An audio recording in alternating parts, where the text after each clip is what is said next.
지리산 골짜기의 바람이야. 본래 살을 에는 칼날 같다지만 그날 연화의 가슴을 서늘하게 만든 것은 짐승의 울음소리도 아니요. 살을 파고드는 추위도 아니었습니다. 하얗게 덮인 눈길 위에 있어서는 안 될 붉은 핏자국이 길게 이어져 있었기 때문입니다. 산짐승이 덫에 걸려 흘린 피라기에는 그 양이 너무도 많았고 점점이 떨어진 모양새가 짐승의 보폭과는 확연히 달랐습니다. 하늘은 금방이라도 잿빛 눈을 쏟아낼 듯 무거웠고 사방은 숨소리 하나 들리지 않을 만큼 적막했습니다. 연화는 등 뒤에 맨 약초 망태기를 고쳐매며 잠시 망설였습니다. 이 깊은 산 중에서 피를 쫓는다는 것은 굶주린 범의 아가리로 제 발로 걸어 들어가는 것과 다름없는 일이었기 때문입니다. 하지만 그녀의 발걸음은 도망치듯 산을 내려가는 대신 홀린 듯 그 붉은 흔적을 따라 위쪽으로 향하고 있었습니다.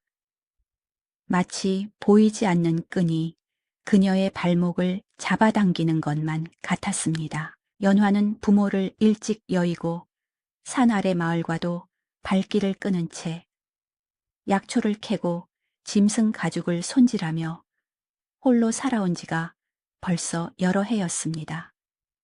사람의 온기보다는 나무의 거친 껍질이 더 익숙하고 장터의 왁자지껄한 소리보다는 바람에 스치는 대십소리가 더 편안한 그녀였습니다. 그런 그녀에게 이 낯선 핏자국은 평온하던 일상에 균열을 일으키는 불길한 징조였습니다.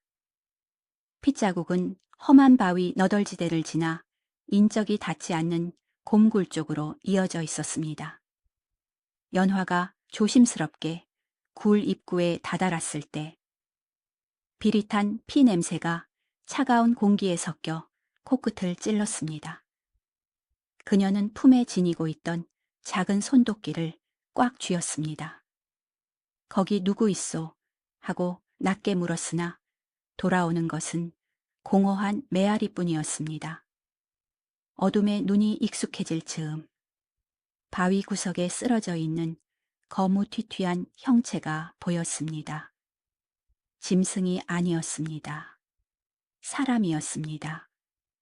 그것도 아주 위태로워 보이는 사내였습니다. 사내는 넝마가 다 된 옷을 입고 있었으나 찢어진 옷자락 사이로 보이는 속의 옷감은 산 사람들이 입는 거친 삼빼가 아니었습니다.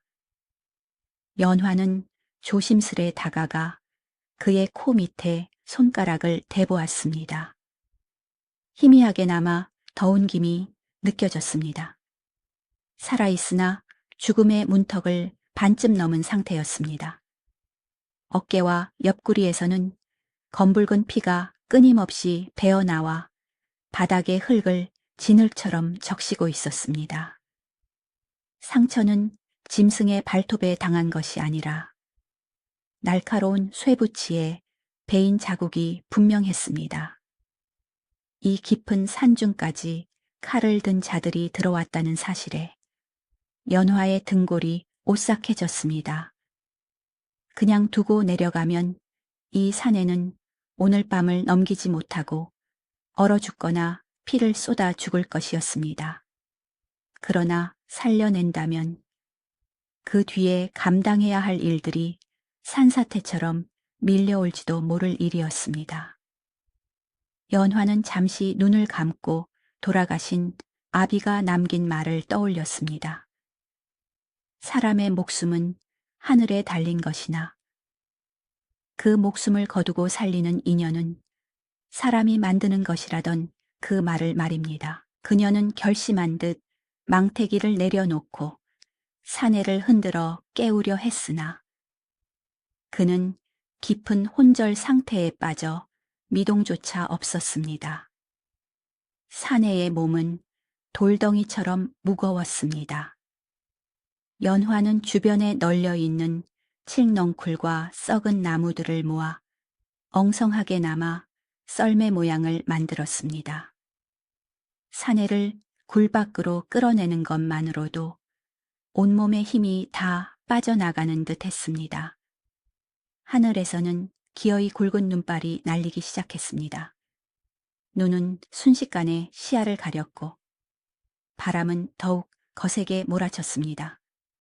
연화는 사내를 썰매에 묶고 밧줄을 자신의 어깨에 걸었습니다.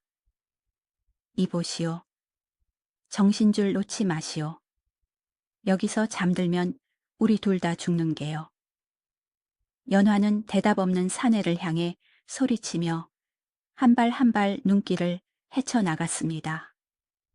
밧줄이 파고든 어깨 살점이 찢어질 듯 아려왔고 거친 숨을 몰아쉴 때마다 폐부가 얼어붙는 것 같았습니다. 산길은 평소라면 반 시각이면 좋게 내려갈 거리였으나 짐승처럼 무거운 사내를 끌고 가는 길은 천리길처럼 멀게만 느껴졌습니다. 몇 번이나 미끄러지고 넘어지면서 연화의 손과 무릎도 생채기로 얼룩졌습니다.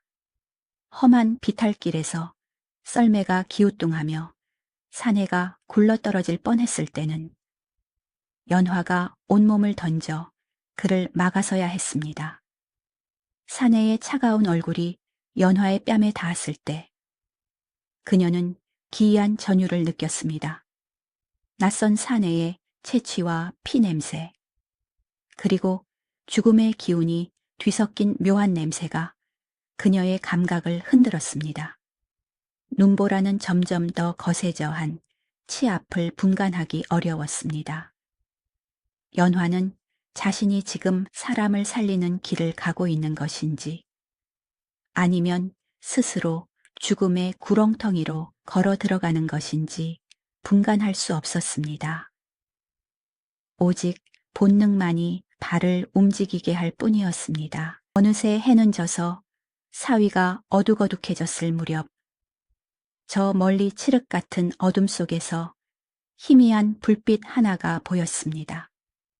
연화의 오두막이었습니다. 그 불빛을 본 순간 긴장이 풀리며 다리가 후들거려 주저앉을 뻔했으나 그녀는 이를 악물고 마지막 힘을 짜냈습니다. 사내를 오두막 안으로 끌어들였을 때는 이미 온몸이 땀과 눈 녹은 물로 흠뻑 젖어 있었습니다. 그녀는 덜덜 떨리는 손으로 아궁이에 불을 지피고 젖은 옷을 갈아입을 새도 없이 사내의 상태를 살폈습니다. 불빛 아래서 본 사내의 얼굴은 창백하다 못해 투명해 보였지만 깎아지른 듯한 콧날과 굳게 담은 입술에는 왠지 모를 위험이 서려 있었습니다. 연화는 부엌칼을 불에 달구어 사내의 옷을 조심스레 찢어냈습니다. 드러난 상처는 끔찍했습니다. 살이 벌어져 뼈가 보일 지경이었고 상처 주변은 독이 올랐는지 검푸르게 변해 있었습니다. 연화는 벽장에 모아두었던 귀한 약초들을 꺼냈습니다. 지혈에 좋은 엉겅퀴와 독을 빼내는 명화주를 돌확에 넣고 지식였습니다. 약초즙을 상처에 바르자 사내가 고통스러운 듯 낮은 신음을 흘렸습니다. 그 소리가 마치 짐승의 울음소리처럼 거칠면서도 애처로워 연화의 가슴을 쿵 하고 울렸습니다. 그녀는 찢어낸 옷가지로 상처를 단단히 동여매고 사내의 몸에 덮을 이불을 두 겹 세 겹 덮어주었습니다. 그리고는 젖은 몸을 닦아내며 사내의 곁에 앉아 그의 숨소리를 지켰습니다. 불규칙하던 숨소리가 조금씩 잦아들자 그제야 연화도 긴장이 풀리며 벽에 기대앉았습니다. 타닥타닥 타오르는 장작 소리만이 방 안을 채웠습니다. 연화는 자신의 손을 내려다 보았습니다. 손톱 밑과 손바닥 주름 사이사이에 낯선 사내의 피가 붉게 배어 있었습니다. 아무리 닦아내도 지워지지 않을 것 같은 선명한 붉은색이었습니다. 밖에서는 밤새 눈보라가 오두막을 집어삼킬 듯이 울부짖었습니다. 문풍지가 파르르 떨릴 때마다 연화는 흠칫 놀라며 산해 쪽을 바라보았습니다. 산에는 여전히 미동도 없었지만 그의 존재만으로도 좁은 오두막의 공기가 완전히 달라져 있었습니다. 그것은 단순한 낯섦이 아니었습니다. 무언가 거대하고 피할 수 없는 운명이 이 작은 오두막 안으로 틈입했다는 예감이었습니다. 연화는 무릎을 끌어안으며 생각했습니다. 눈이 녹으면 이 핏자국도 사라질까? 아니면 봄이 와도 지워지지 않을 흉터로 남을까? 밤은 깊어가고 밖에는 세상의 모든 길을 지워버릴 듯 하얀 눈이 계속해서 쌓이고 있었습니다. 밤새 미친 듯이 울부짖던 눈보라는 새벽녘이 되어서야 거짓말처럼 잠잠해졌습니다. 그러나 오두막 안은 여전히 뜨거운 열기로 가득 차 있었습니다. 그것은 아궁이의 온기가 아니라 사경을 헤매는 사내의 몸에서 뿜어져 나오는 열기였습니다. 연화는 뜬 눈으로 밤을 지사으며 물수건으로 사내의 이마를 닦아내고 식은 약물을 억지로 입에 흘려넣기를 반복했습니다. 사내는 열에 들떠 헛소리를 중얼거렸습니다. 아바마마 혹은 피해야 해. 같은 알 수 없는 말들이 끊어질 듯 이어지다. 다시 깊은 신음 속으로 가라앉곤 했습니다. 연화는 그저 묵묵히 사내의 젖은 땀을 닦아줄 뿐 그 말들의 의미를 깊이 생각하지 않으려 애썼습니다. 알면 다칠 것 같은 예감이 본능적으로 그녀의 귀를 닫게 만들었기 때문입니다. 사흘째 되던 날 아침, 연화가 약탕기를 들고 방으로 들어섰을 때였습니다. 죽은 듯 누워있던 사내가 돌연눈을 번쩍 떴습니다. 그 눈빛은 병자의 것이라기엔 너무나 형형하고 날카로워. 연화는 흠칫 놀라 뒷걸음질 쳤습니다. 사내는 본능적으로 허리춤을 더듬었으나 그곳에 있어야 할 검은 없었습니다. 대신 극심한 통증이 밀려오는 듯 미간을 찌푸리며 억눌린 신음을 토해냈습니다. 여기가 어디냐? 갈라진 목소리였지만 그 안에는 사람을 위압하는 서늘한 힘이 실려 있었습니다. 연화는 약사발을 내려놓으며 조심스레 입을 열었습니다. 지리산 깊은 골짜기에 있는 제 집입니다. 댁은 며칠 전 피투성이가 되어 쓰러져 있었고 제가 모시고 왔습니다. 사내는 경계심 가득한 눈으로 방 안을 빠르게 훑어보았습니다. 흙벽에 걸린 말린 시래기, 낡은 반다디, 그리고 허름한 무명옷을 입은 여인. 위협이 될 만한 것은 없어 보였는지 그의 어깨에서 힘이 조금 빠져나갔습니다. 이름이 무엇입니까? 어쩌다 그런 험한 상처를 입으셨는지요? 연화가 물었으나 사내는 입을 굳게 다물었습니다. 침묵은 길고 무거웠습니다. 그는 잠시 허공을 응시하다가 나직하게 대답했습니다. 이름은 묻지 마라. 아는 것이 너에게 독이 될 것이다.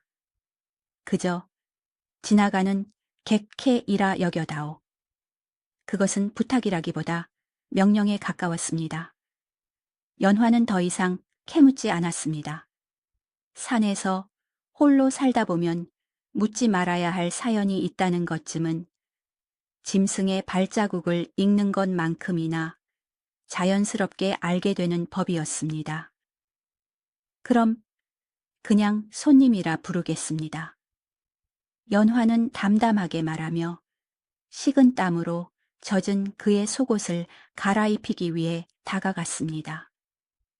사내는 잠시 주저하는 듯 했으나 스스로 몸을 가눌 힘조차 없음을 깨닫고는 순순히 몸을 맡겼습니다. 겉옷을 벗겨내자 드러난 속적삼은 며칠간의 피와 땀으로 얼룩져 있었으나 그 옷감만은 연화가 평생 만져본 적 없는 부드러운 비단이었습니다. 산 아래 장터의 포목점에서도 구경조차 할 수 없는 윤기가 흐르고 촘촘하게 짜인 귀한 것이었습니다. 더구나 솜의 끝단에 놓인 구름 문양의 자수는 투박한 바느질 솜씨가 아니었습니다. 연화의 손길이 잠시 멈칫했습니다.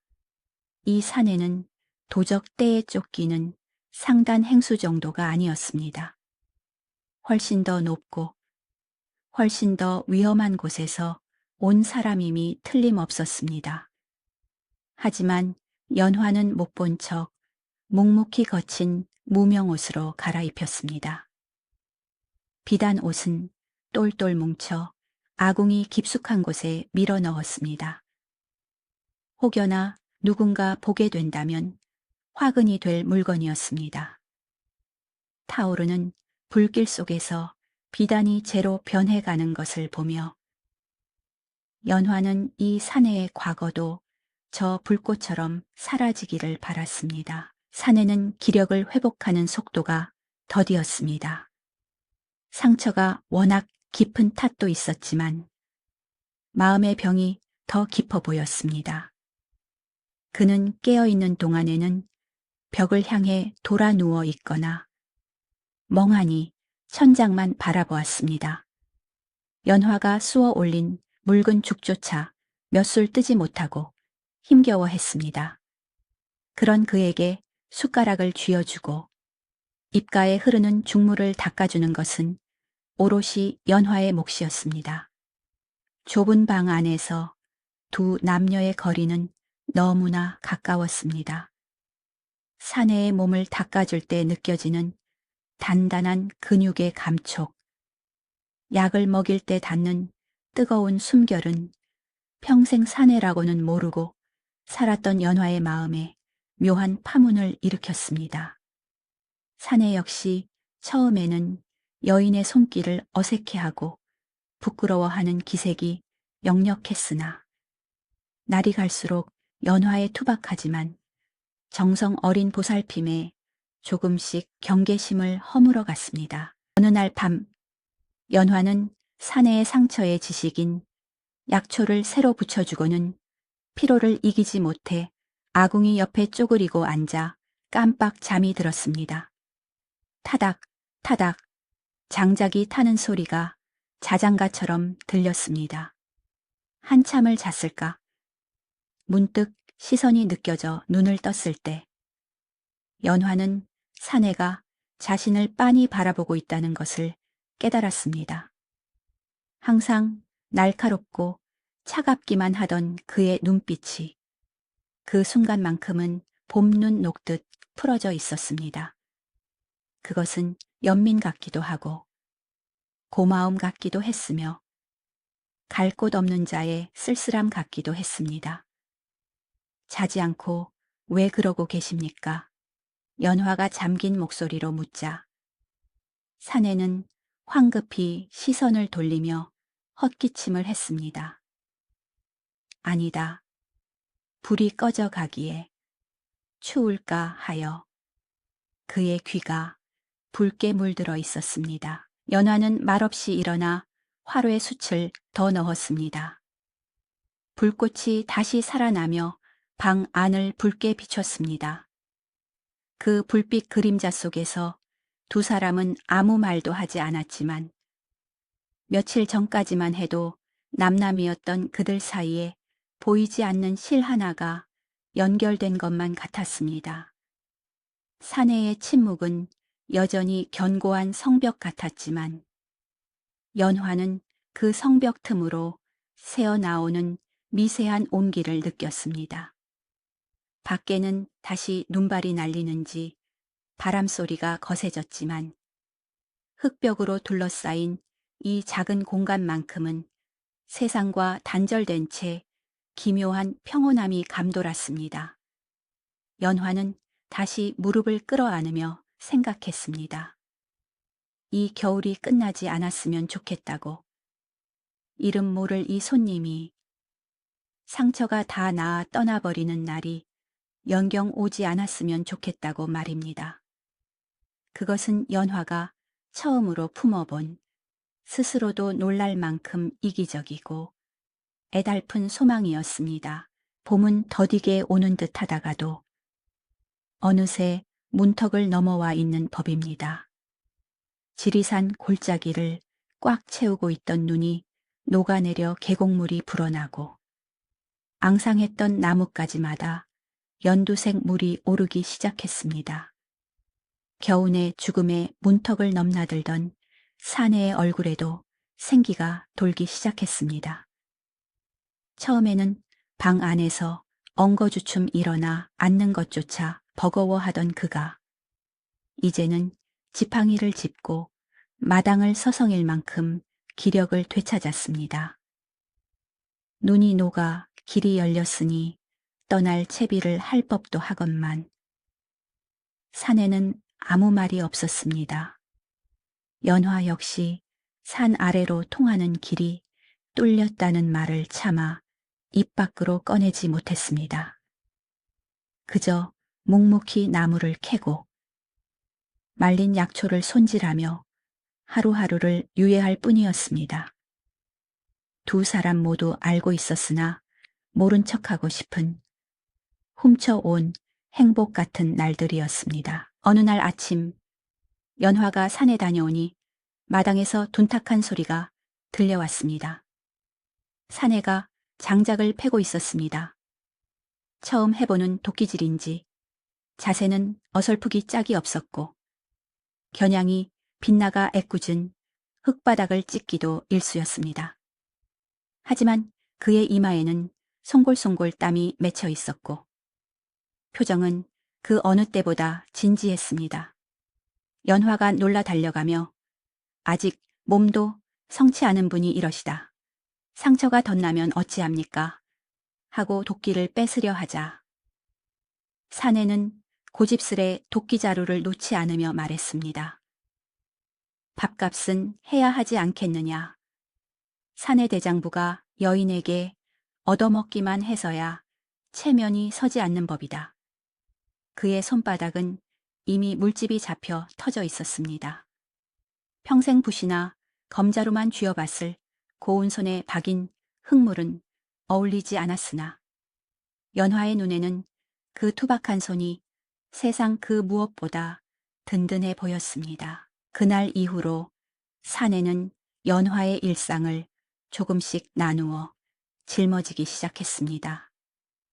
비가 새던 지붕을 고치기 위해 서툰 솜씨로 억새를 엮어 올리고 아궁이에 불을 지피는 요령을 익혔습니다.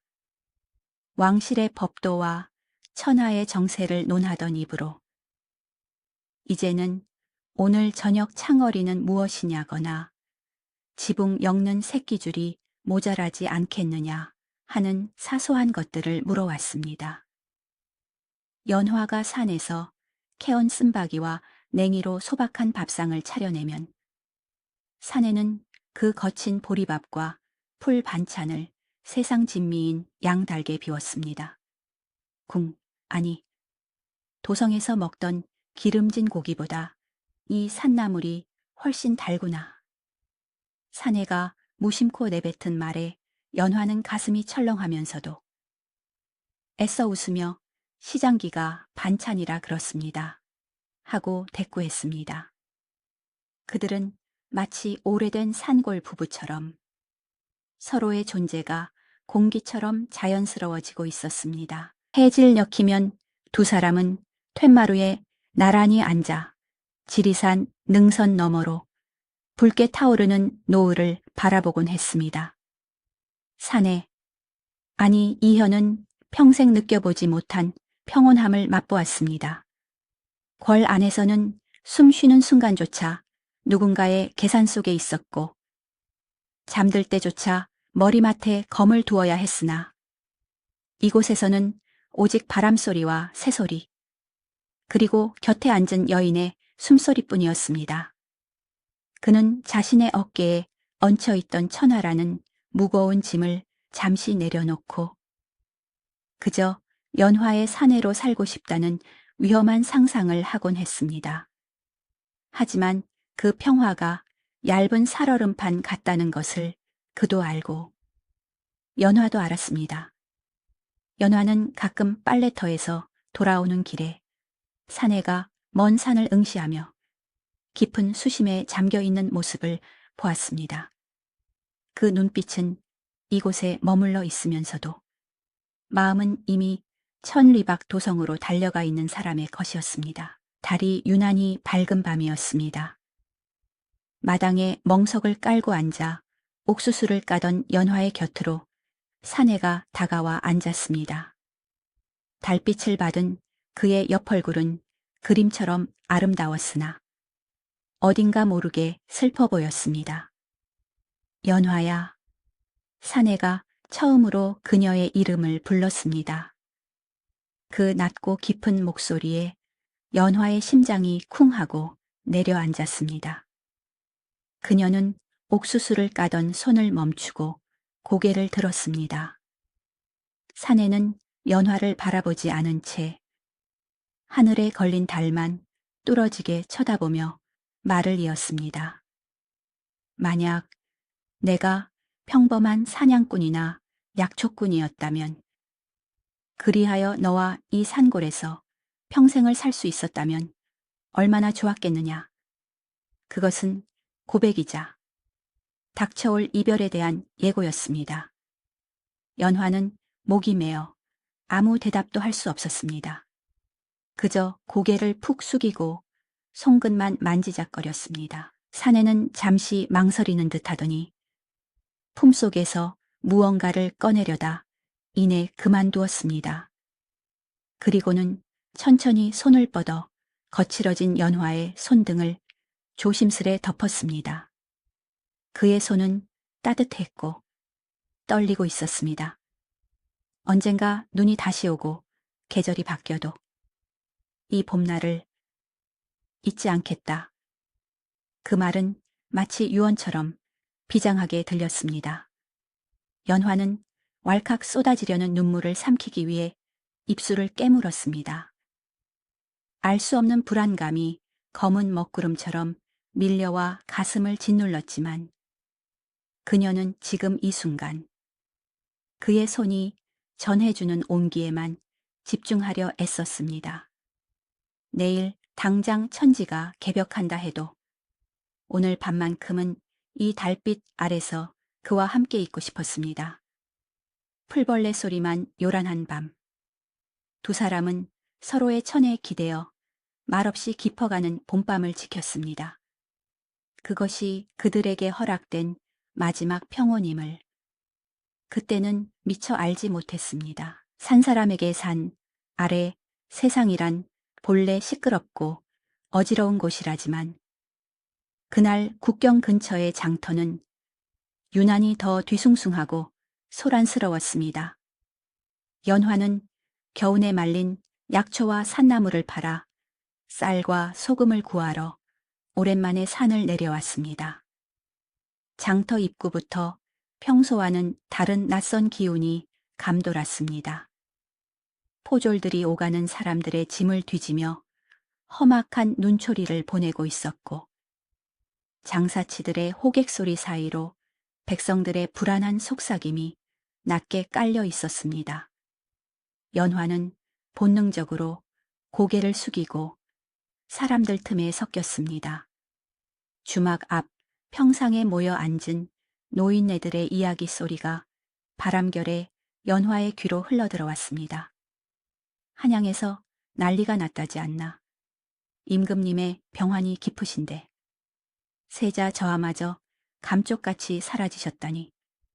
나라 꼴이 말이 아니야. 그 말에 연화의 걸음이 뚝 멈췄습니다. 가슴 한구석에서 불안한 북소리가 둥둥 울리기 시작했습니다. 관아 앞 게시판에는 갓 붙인 듯한 방문 하나가 펄럭이고 있었습니다. 글을 읽을 줄 모르는 까막눈 백성들이 그 앞에 모여 웅성거리고 있었습니다.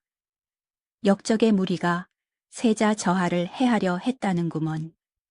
이 그림을 보게 어딘가 낯이 익지 않은가. 누군가의 말에 연화는 홀린 듯 게시판 앞으로 다가갔습니다.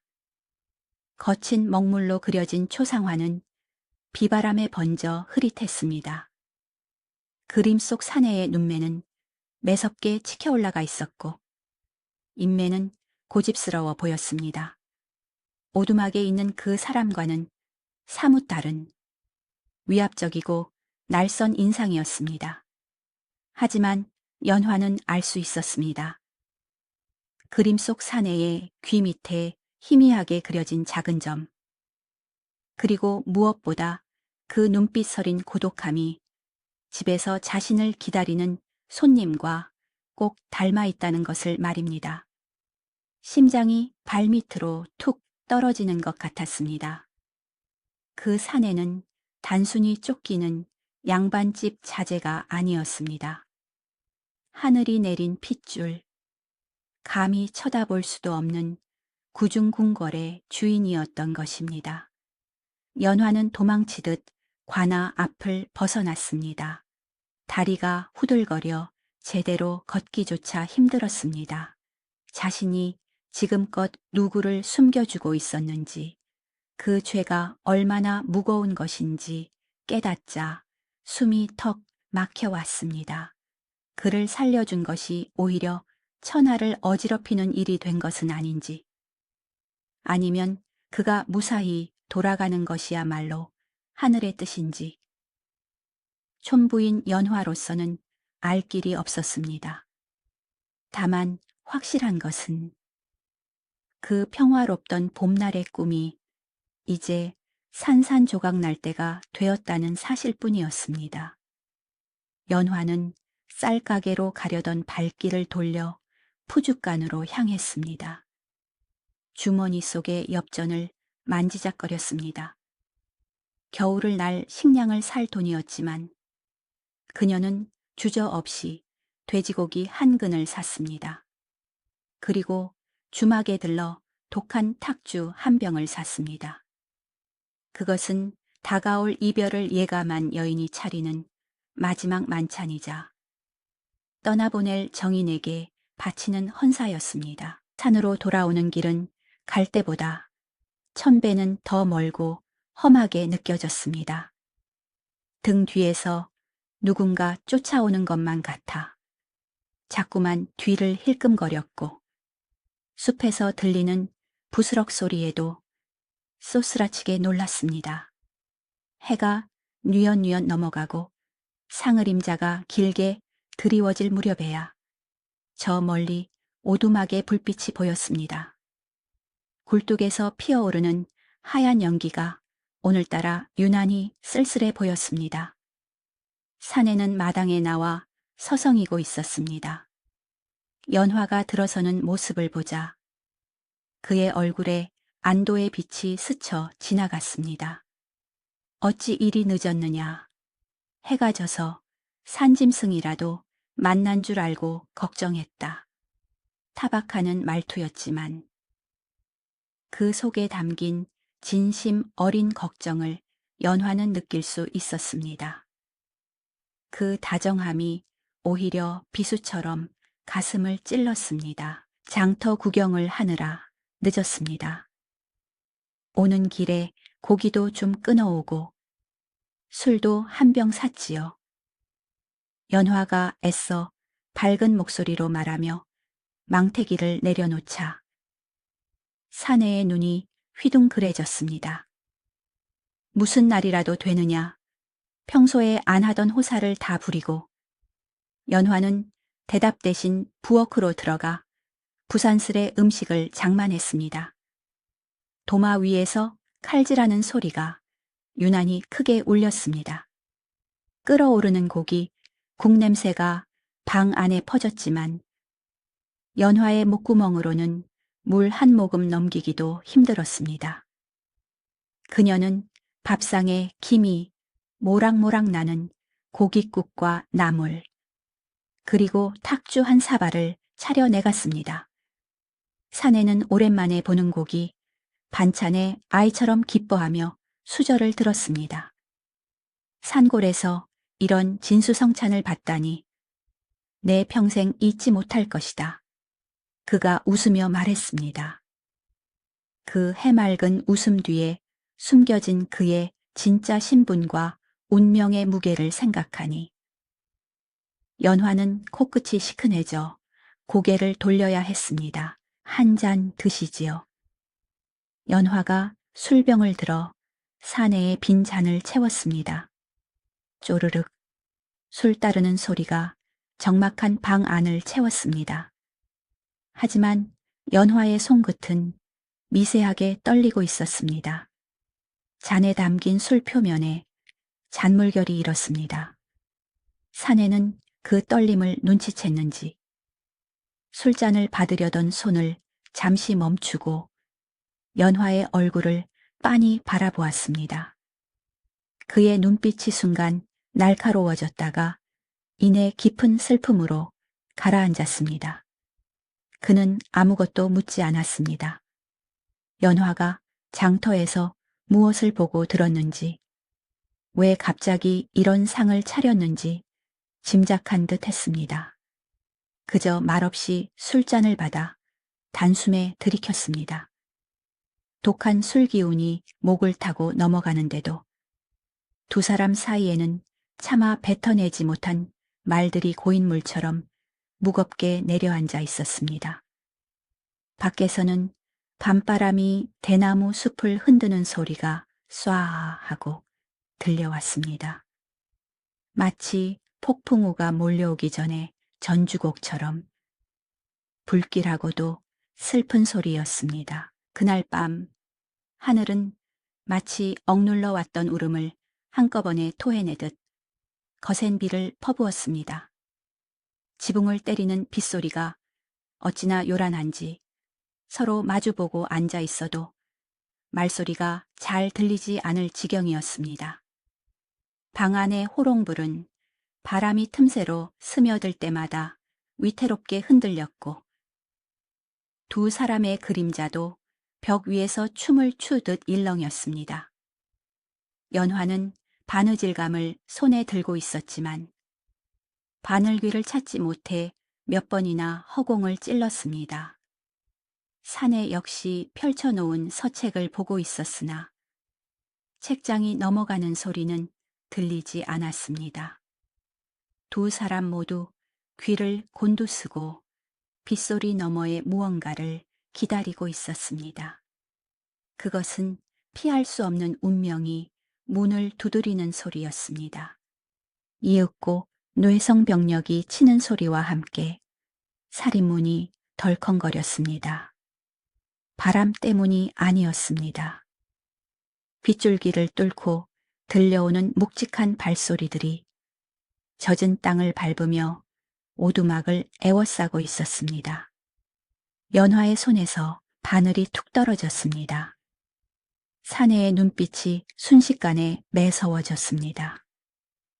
그는 자리에서 벌떡 일어나 벽에 걸어두었던 낡은 낫을 쥐려 했으나 문 밖에서 들려온 낮은 목소리에 동작을 멈췄습니다. 저하 신윤겸이옵니다. 늦어서 죽을 죄를 지었습니다.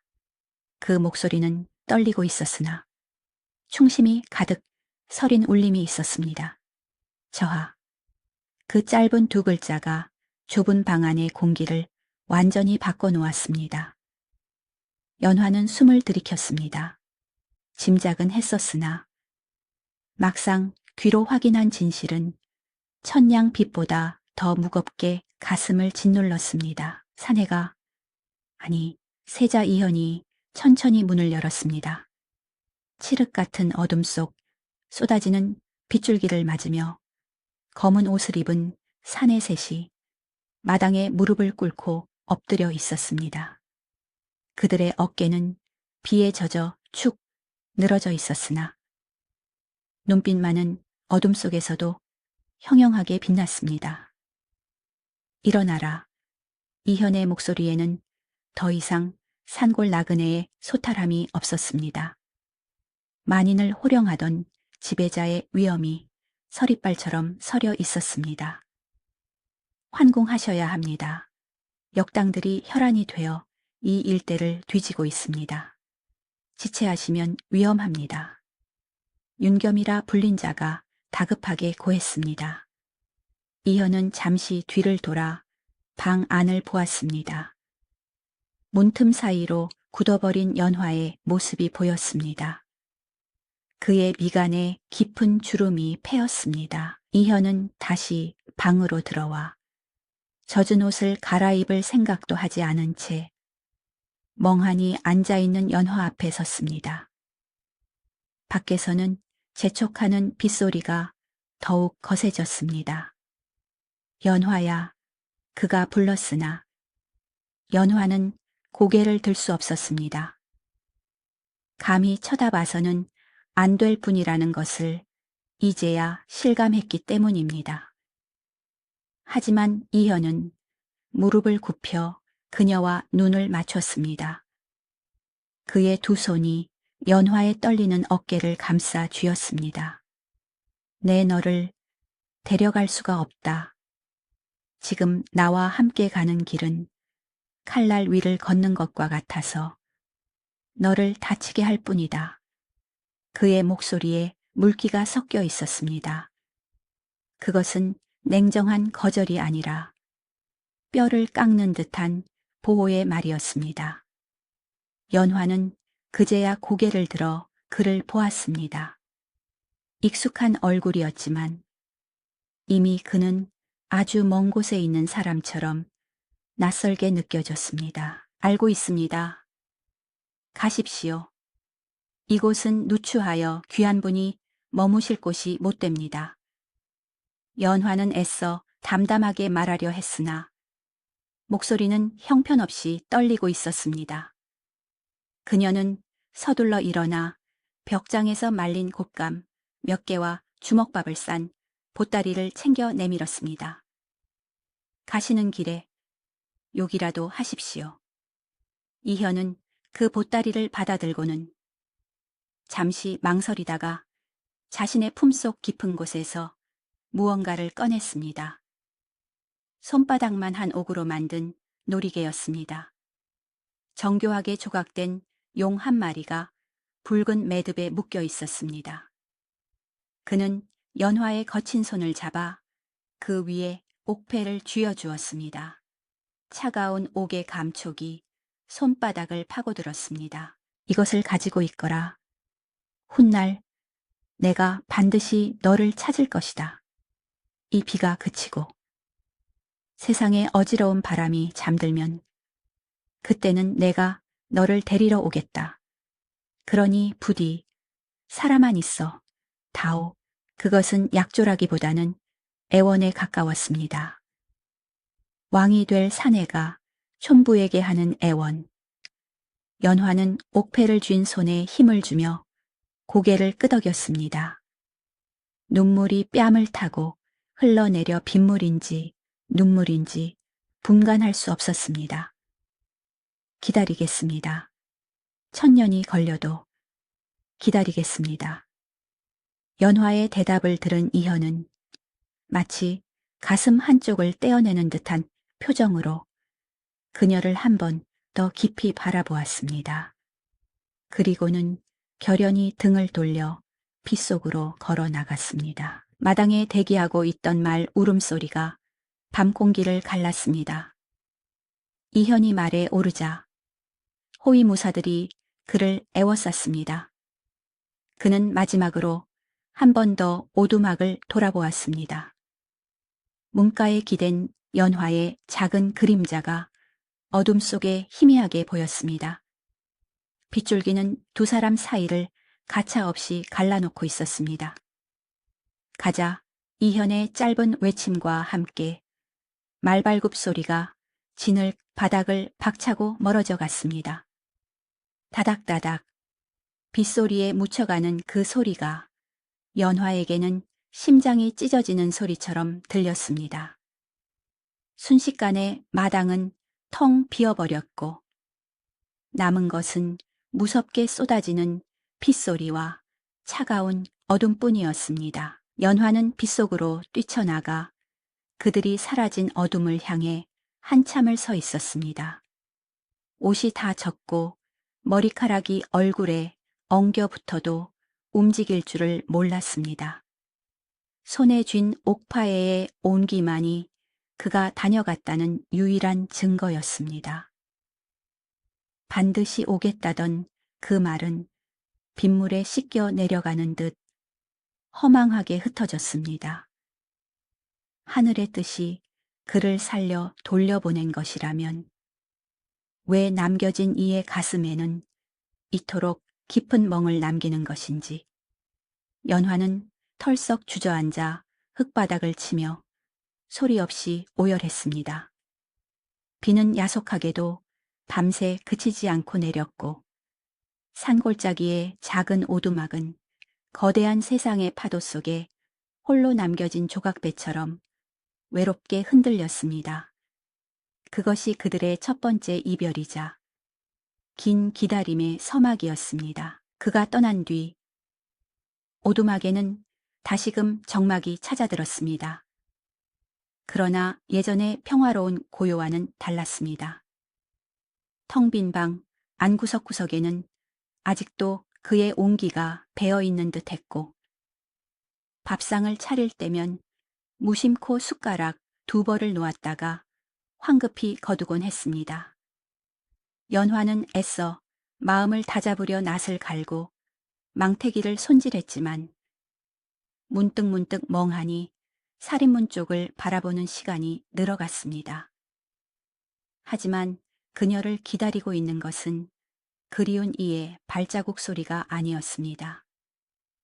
그가 떠나고 닷새가 지난 어느 날 오후 산새들조차 숨을 죽이는 낯선 살기가 오두막 주변을 포위해 왔습니다. 이번에 찾아온 불청객들은 지난번에 그들과는 느낌이 달랐습니다.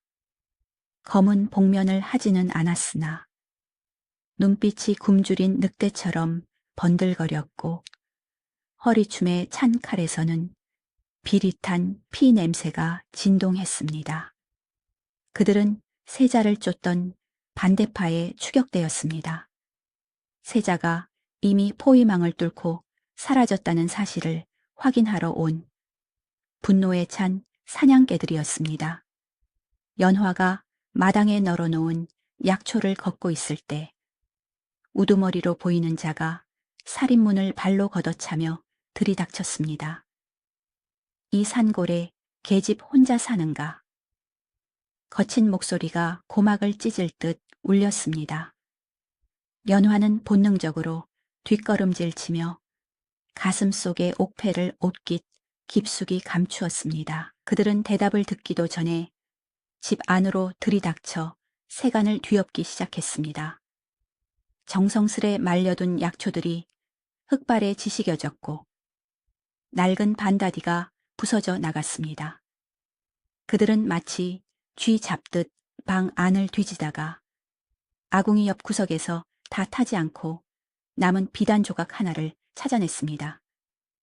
연화가 미처 다 태우지 못한 세자가 입고 왔던 속적삼의 자투리였습니다.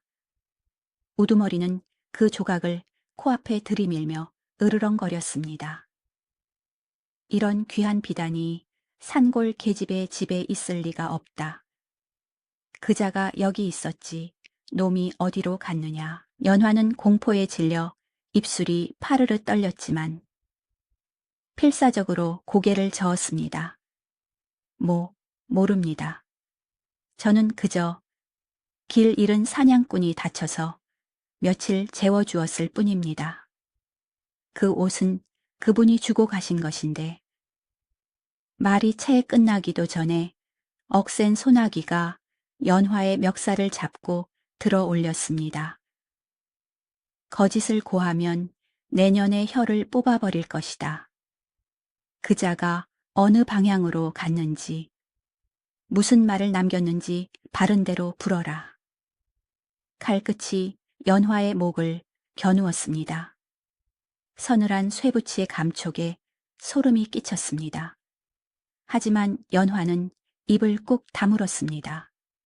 자신이 입을 여는 순간 그분에게 화가 미칠 것이라는 생각만이 공포를 억누르고 있었습니다. 독한 연이로고 우두머리가 비릿하게 웃으며 칼을 거두고는 부하들에게 눈짓을 했습니다.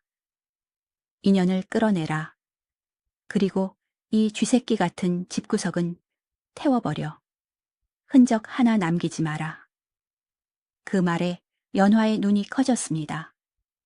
이곳은 부모님이 남겨주신 유일한 안식처이자 그분과의 추억이 서린 소중한 공간이었습니다.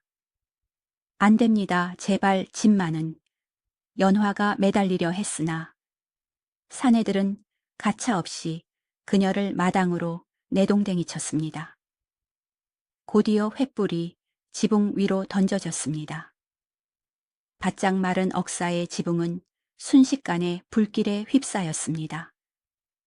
붉은 혀 같은 불길이 하늘로 치솟으며 검은 연기를 뿜어냈습니다. 집이 다 타기 전에 불지 않으면 다음은 내년 차례가 될 것이다. 사내들이 낄낄거리는 사이 연화는 엎드린 채 주변을 살폈습니다. 불길이 거세지면서 사내들이 잠시 뒤로 물러선 틈이 보였습니다. 이곳은 그녀의 앞마당이었습니다.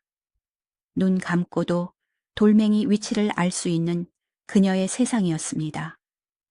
연화는 흙바닥에 있던 재를 한 줌 움켜쥐어 가장 가까이 있던 사내의 눈에 뿌리고는 뒤뜰 대나무 숲을 향해 미친 듯이 달렸습니다. 전연 잡아라. 뒤에서 고함과 함께 발소리가 따라왔습니다. 하지만 빽빽한 대나무 숲과 험한 바위 지형은 평생을 산에서 자란 연화에게는 익숙한 길이었으나 평지에서 온 그들에게는 미로와 같았습니다. 연화는 가시덤불에 옷이 찢기고 맨발이 돌부리에 채여 피가 흘러도 멈추지 않았습니다. 심장이 터질 것 같았지만 멈추면 죽는다는 생각뿐이었습니다. 비탈을 구르고 덩굴 밑을 기어 한참을 달린 끝에 그녀는 벼랑 끝에 있는 작은 동굴 틈새로 몸을 숨겼습니다. 놈들의 고함 소리가 점점 멀어지고 산바람 소리만이 귓가를 때렸습니다. 연화는 거친 숨을 몰아쉬며 무릎을 감싸 안았습니다. 품속을 더듬어 보니 다행히 옥파에는 무사했습니다. 그것이 그녀가 지켜낸 유일한 것이었습니다. 한참 뒤 날이 어둑어둑해져서야 연화는 조심스레 동굴 밖으로 고개를 내밀었습니다. 저 멀리 그녀의 오두막이 있던 곳에서는 아직도 시뻘건 불길이 타오르고 있었습니다. 밤하늘을 붉게 물들이는 그 불빛은 마치 그녀의 지난 삶이 송두리째 타들어가는 모습 같았습니다. 따뜻했던 아랫목도, 그와 마주 앉아 밥을 먹던 마루도, 달빛을 보며 이야기를 나누던 마당도 모두 한 줌의 재로 변해가고 있었습니다. 연화는 바위에 기대어 하염없이 그 광경을 바라보았습니다. 눈물조차 나오지 않았습니다. 너무 큰 상실은 소리조차 낼 수 없게 만드는 법이었습니다. 이제 그녀에게는 돌아갈 곳이 없었습니다. 산 아래 마을 사람들도 역적을 숨겨준 죄인이 머물던 곳이라며 그녀를 받아주지 않을 것이 뻔했습니다. 산도 마을도 더 이상 그녀의 편이 아니었습니다. 연화는 옥패를 쥔 손에 힘을 주었습니다. 갈 곳은 오직 한 곳, 그가 있는 곳뿐이었습니다. 비록 닿을 수 없다 해도 그가 있는 하늘 아래로 가야만 했습니다. 연화는 타오르는 불꽃을 등지고 어둠이 깔린 산길을 내려가기 시작했습니다. 그녀의 등 뒤로 매캐한 연기 냄새와 함께 산골 처녀 연화의 순박했던 시절도 영원히 사라져가고 있었습니다.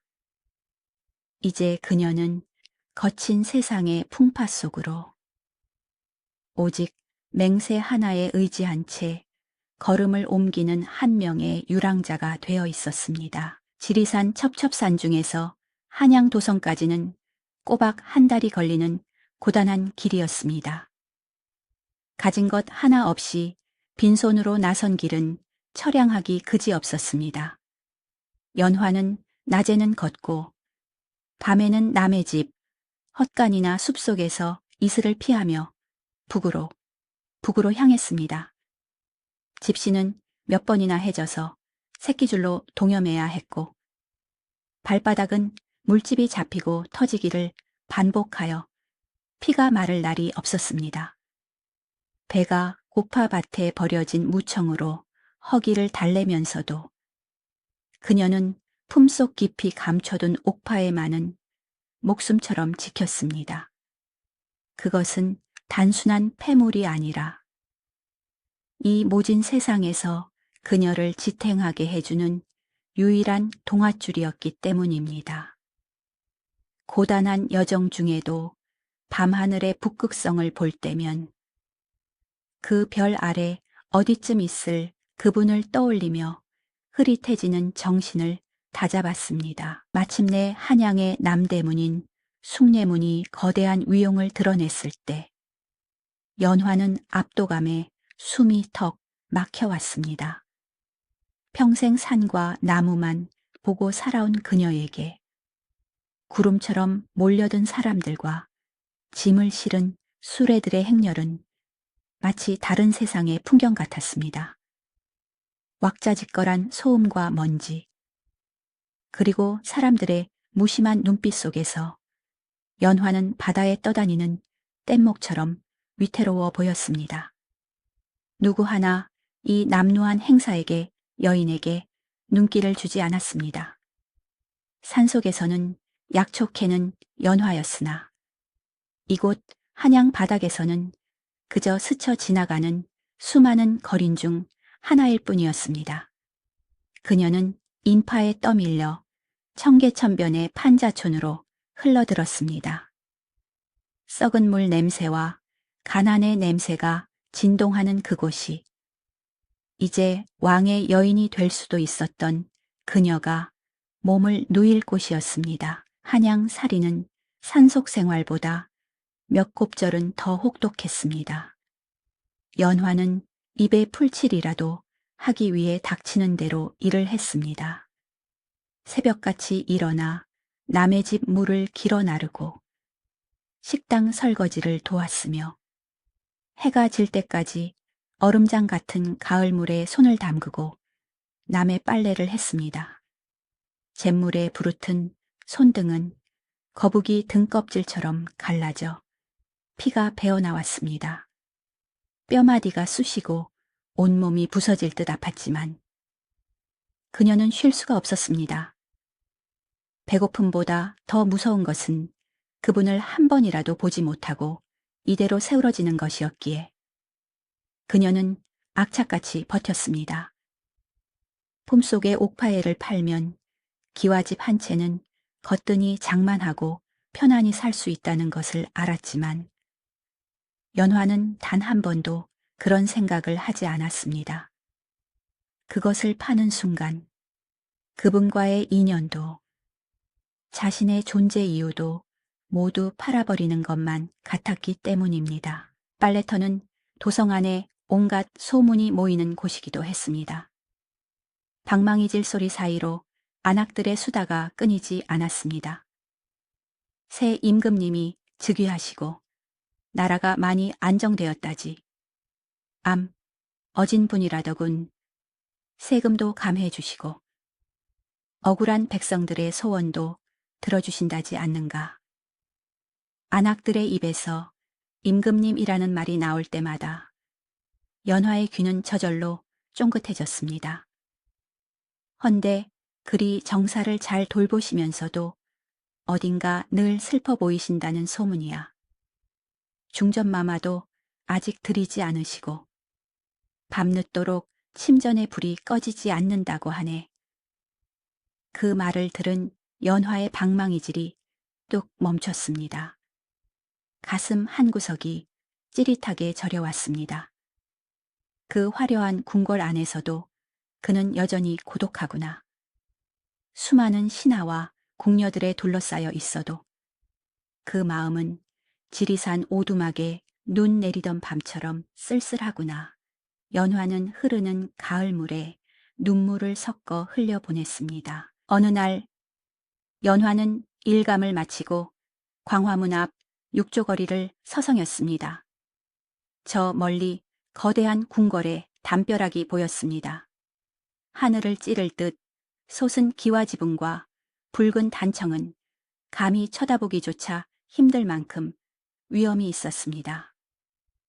저 높은 담장 너머 어딘가에 그가 있었습니다. 손을 뻗으면 닿을 듯 가까운 거리였지만 그들 사이에는 신분이라는 넘을 수 없는 천겹의 벽이 가로막고 있었습니다. 연화는 자신의 남루한 치마폭을 내려다보았습니다. 흑투성이 집신과 거칠어진 손, 비단 옷을 입고 용상에 앉아있을 그와는 어울리지 않는 초라한 모습이었습니다. 내가 그분을 찾아간들 무엇하겠는가. 오히려 그분의 명예에 오점만 남길 뿐이지. 연화는 씁쓸하게 웃으며 담장 귀퉁이를 쓰다듬었습니다. 그저 그분이 무탈하게 계시다는 것을 확인했으니 그것으로 족하다고 스스로를 다독였습니다. 하지만 마음 한구석에서는 자꾸만 욕심이 고개를 들었습니다. 멀리서라도 좋으니 단 한 번만이라도 그 얼굴을 보고 싶다는 간절함이었습니다. 살아서 숨 쉬는 그 모습을 눈에 담아야만 이 질긴 그리움을 묻고 고향으로 돌아가거나 남은 생을 버틸 수 있을 것 같았습니다. 연화는 궁궐 문을 지키는 군졸들의 섯을 퍼런 창날을 피해 행여나 임금님의 거동이 있을까 하여 며칠이고 궁 앞을 맴돌았습니다. 비가 오면 처마 밑에서 비를 피하고 배가 고프면 물 한 모금으로 배를 채우면서도 그 자리를 떠나지 못했습니다. 지나가는 사람들이 미친년이라 손가락질해도 상관없었습니다. 그녀의 눈은 오직 굳게 닫힌 저 거대한 문이 열리기만을 기다리고 있었습니다. 그러던 중 거리 곳곳에 방이 붙고 사람들이 웅성거리기 시작했습니다. 내일 임금님께서 종묘의 제사를 지내러 행차하신다네. 그 소리는 연화에게 마른 하늘의 단비와도 같았습니다. 드디어 그분을 볼 수 있겠구나. 연화의 심장이 미친 듯이 뛰기 시작했습니다. 그녀는 떨리는 손으로 옷매무새를 다듬었습니다. 비록 낡고 색바랜 옷이지만 그분 앞에 나서는 마음으로 먼지를 털어내고 머리를 곱게 빗어 넘겼습니다. 밤이 깊도록 잠을 이룰 수 없었습니다. 내일이면 이 긴 기다림에 마침표를 찍을 수 있을 것인지 아니면 더 큰 아픔이 시작될 것인지 알 수 없었지만 연화는 다가올 운명의 시간을 향해 조용히 마음의 준비를 하고 있었습니다. 차가운 한양의 달빛만이 잠 못 이루는 그녀의 좁은 방을 비추고 있었습니다. 드디어 운명의 날이 밝았습니다. 이른 새벽부터 도성거리는 임금님의 행차를 보려는 인파로 인산인해를 이루었습니다.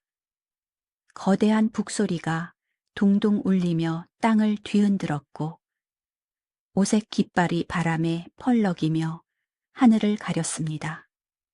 연화는 사람들에게 이리 치이고 저리 밀리면서도 기어이 행렬이 지나가는 길목의 맨 앞줄을 차지했습니다. 흙바닥에 무릎을 꿇고 앉아있는 그녀의 심장은 밖에서 울리는 북소리보다 더 거세게 요동치고 있었습니다. 흙먼지가 날리고 호위무사들의 고함 소리가 요란했지만 연화의 귀에는 아무것도 들리지 않았습니다. 오직 저 길 끝에서 다가올 그분의 모습만을 하염없이 기다릴 뿐이었습니다. 그녀가 입은 옷은 남루하고 얼굴은 야위어 볼품없었지만 그 눈동자만큼은 횃불처럼 타오르고 있었습니다. 이윽고 주상 전환합시오 하는 우렁찬 외침과 함께 황금색 용포를 입은 임금이 탕감아 연도 이 서서히 모습을 드러냈습니다. 수많은 호위무사의 호위를 받으며 다가오는 그 위용은 지리산 오두막의 초라한 행색과는 비교할 수조차 없이 거대하고 눈부셨습니다. 백성들은 일제히 머리를 조아려 땅에 대었습니다. 연화 역시 고개를 숙였으나 차마 눈을 감을 수는 없었습니다. 떨리는 눈꺼풀을 들어 가마 위를 훔쳐보았습니다. 그리고 마침내 그토록 그리던 얼굴이 시야에 들어왔습니다. 높은 가마 위에 앉은 이현의 얼굴은 무심하고 차가웠습니다. 산골에서 보았던 그 맑은 웃음기는 온데간데 없고 천하의 무게를 짊어진 군왕의 고독과 냉철함만이 서려 있었습니다. 그는 감정 없는 눈으로 도로 양옆에 엎드린 백성들을 훑어보고 있었습니다. 연화는 숨이 멎을 것만 같았습니다. 너무나 멀고 높은 곳에 있는 사람, 감히 손을 뻗어 옷자락이라도 스칠 수 없는 절대적인 거리감이 그녀를 압도했습니다. 바로 그때였습니다.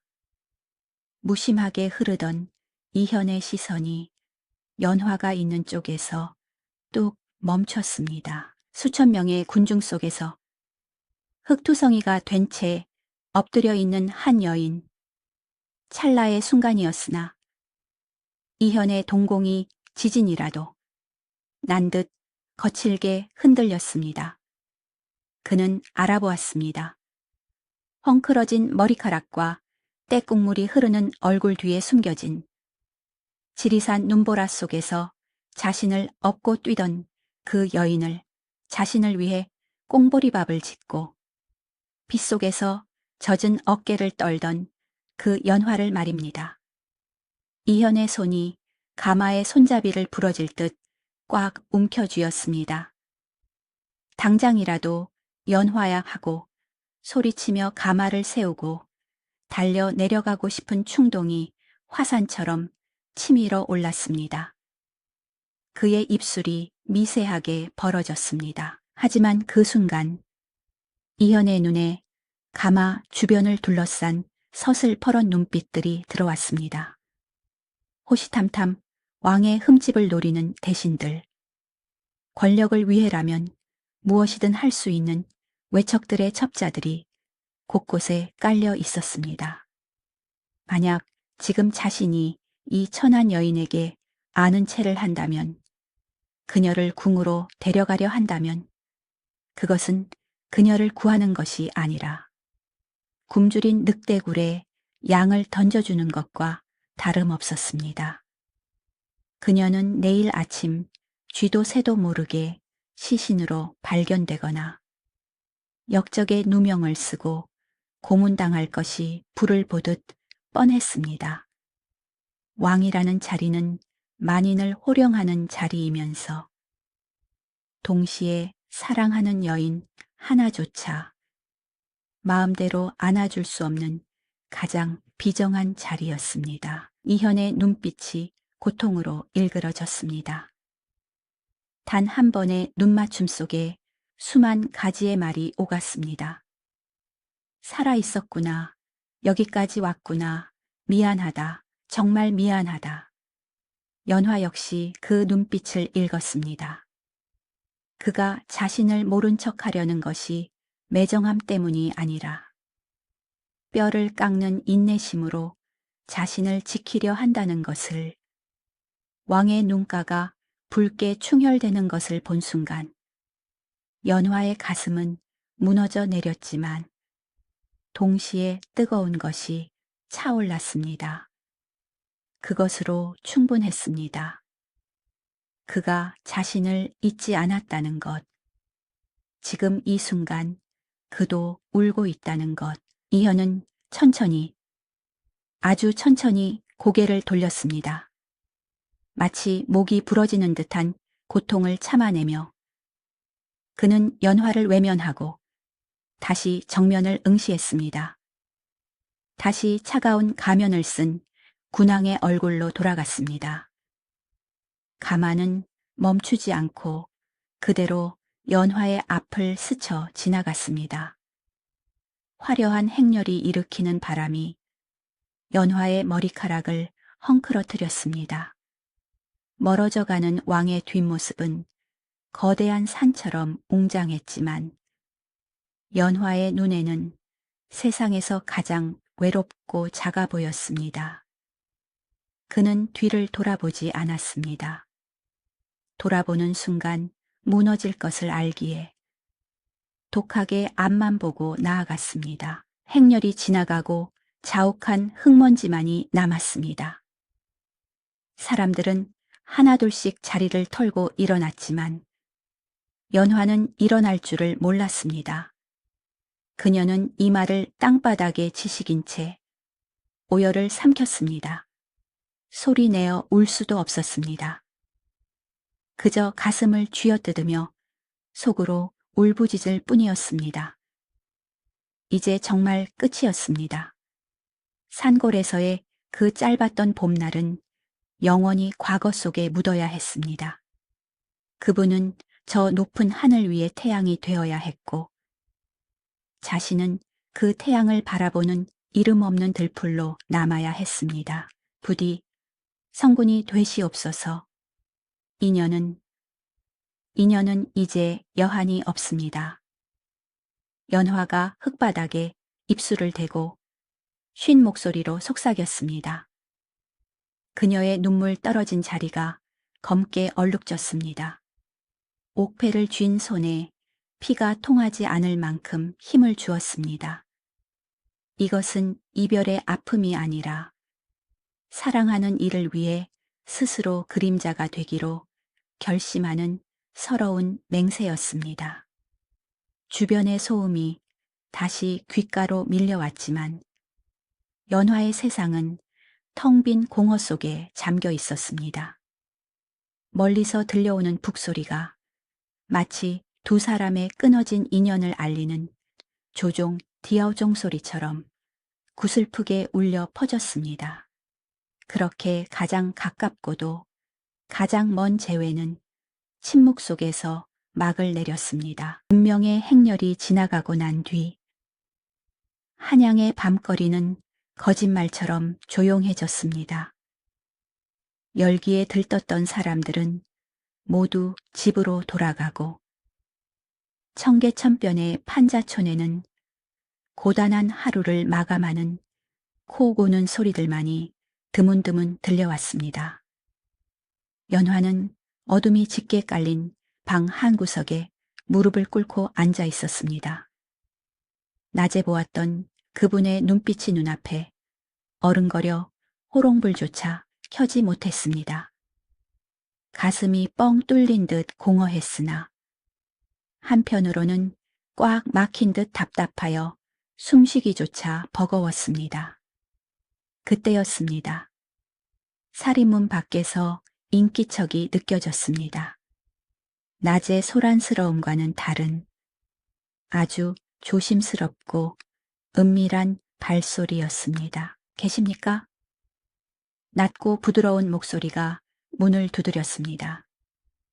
연화는 본능적으로 옷매무새를 다듬으며 문을 열었습니다. 문 밖에는 평범한 선비 복장을 했으나 갓 아래로 보이는 얼굴이 희고 주름진 노인이 서 있었습니다. 그의 허리춤에는 궁중 내관들이 차는 패가 언뜻 보였습니다. 노인은 연화를 보자마자 깊이 허리를 숙여 예를 갖췄습니다. 소인은 주상 전하를 그림자처럼 모시는 상선 내관의 우두머리이옵니다.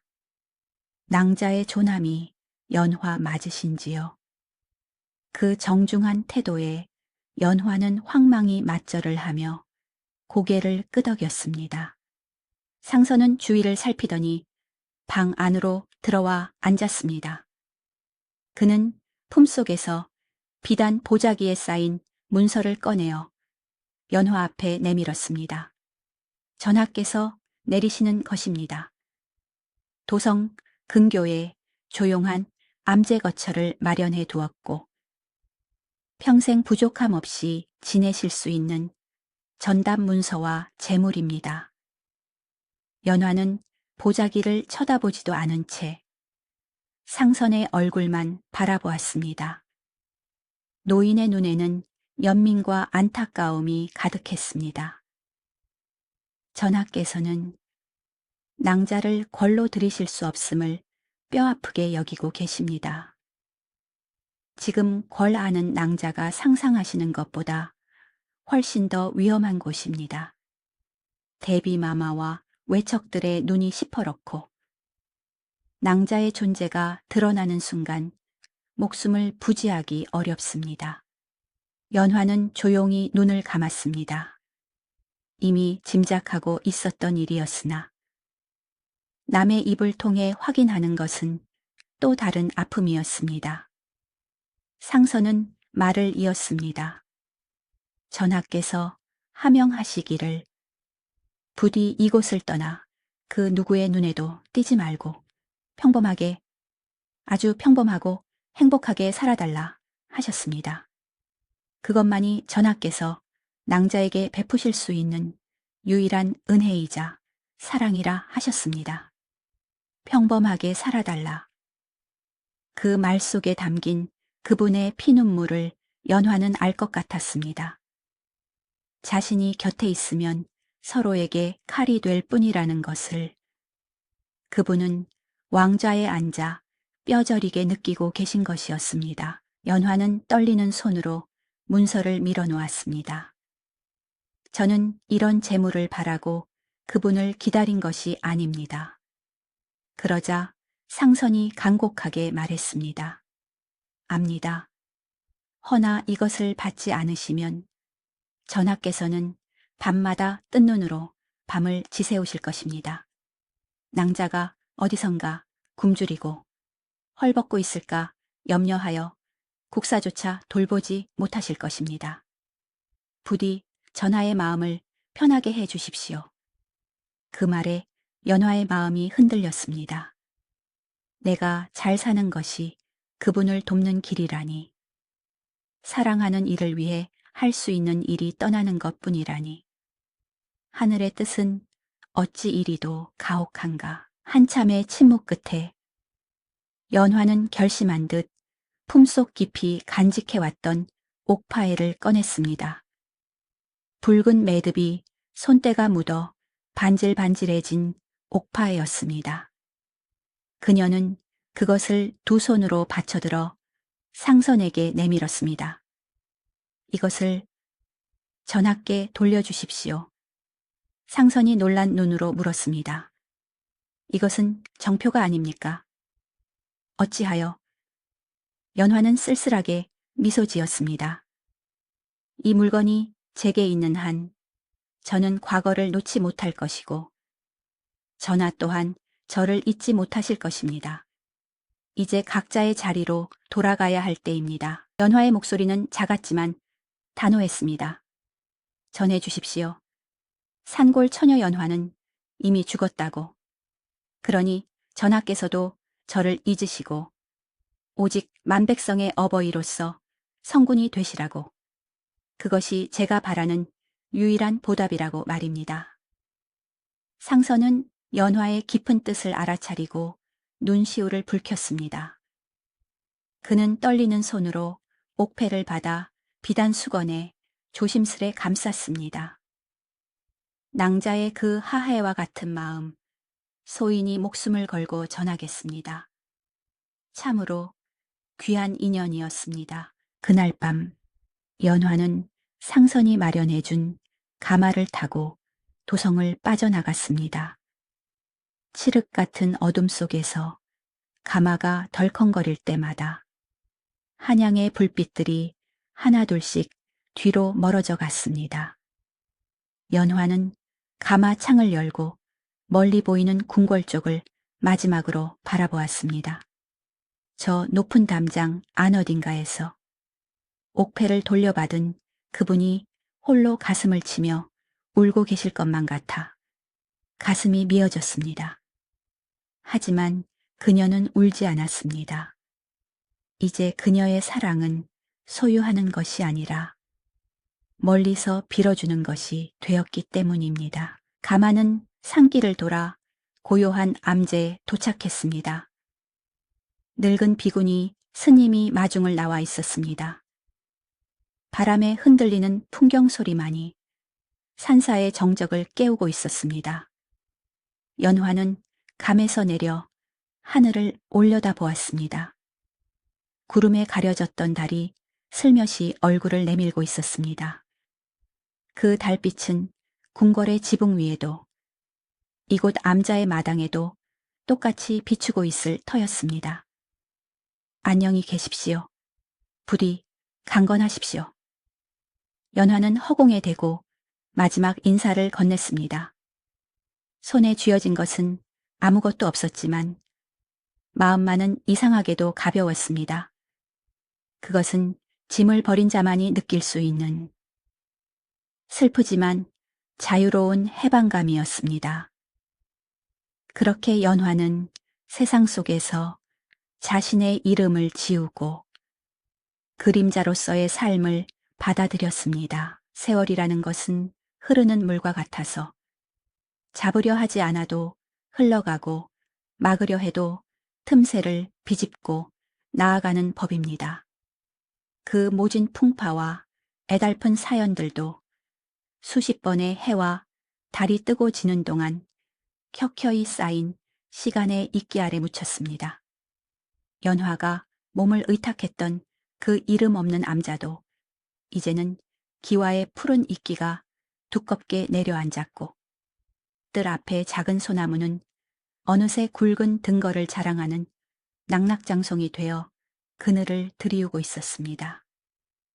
고운 처녀였던 연화의 얼굴에는 지나온 삶의 지도처럼 깊은 주름이 패었고 검던 머리카락은 설이 내린 억새처럼 하얗게 새었습니다.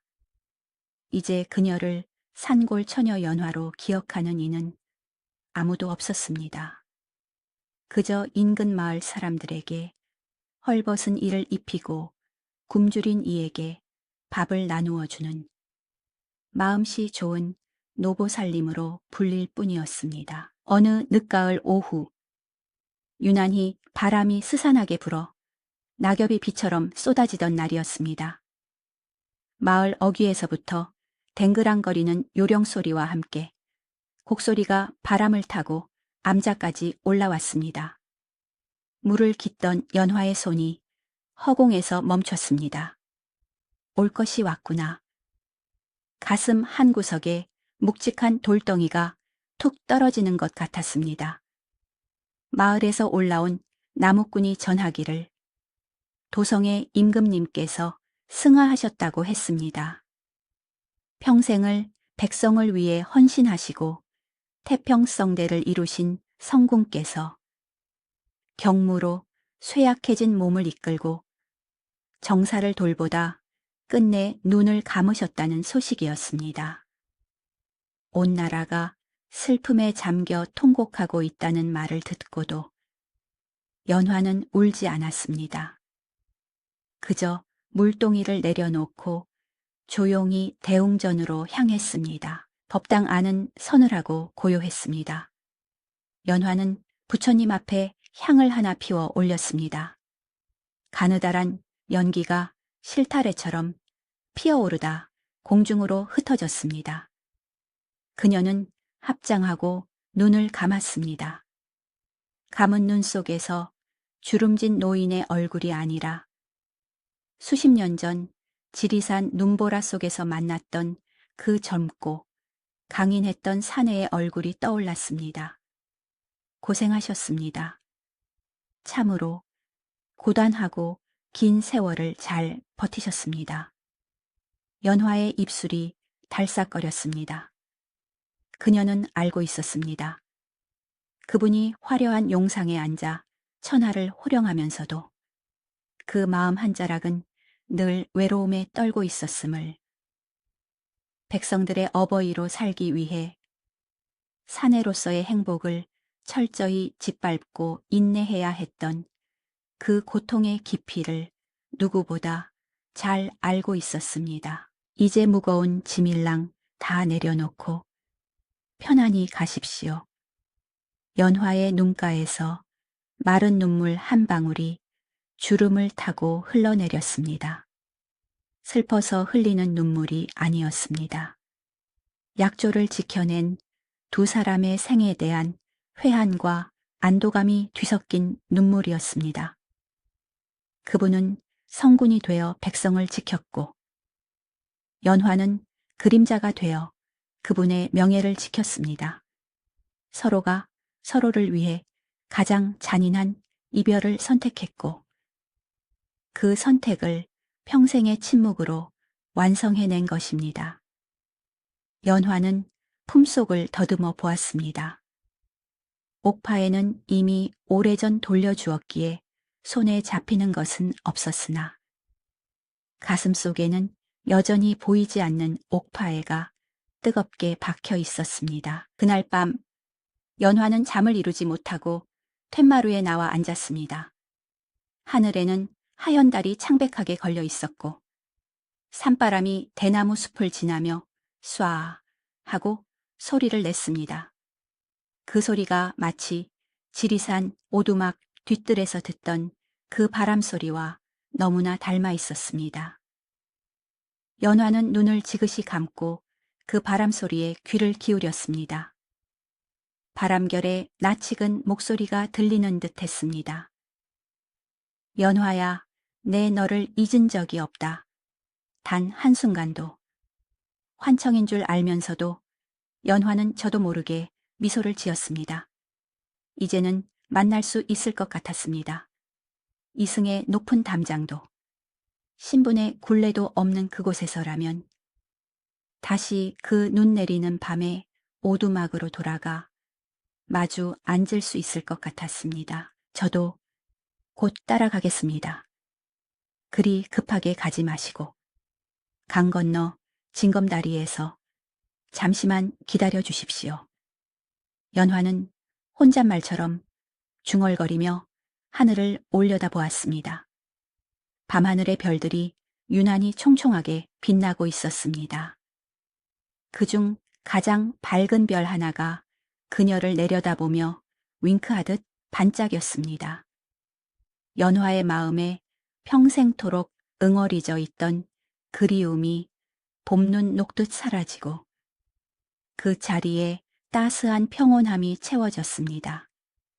그것은 사랑을 완성한 자만이 가질 수 있는 충만함이었습니다. 다음 날 아침, 암자의 어린 동자승이 마당을 쓸러 나왔다가 툇마루에 앉아있는 연화를 발견했습니다. 그녀는 기둥에 기대어 평온하게 잠들어 있는 듯 했습니다.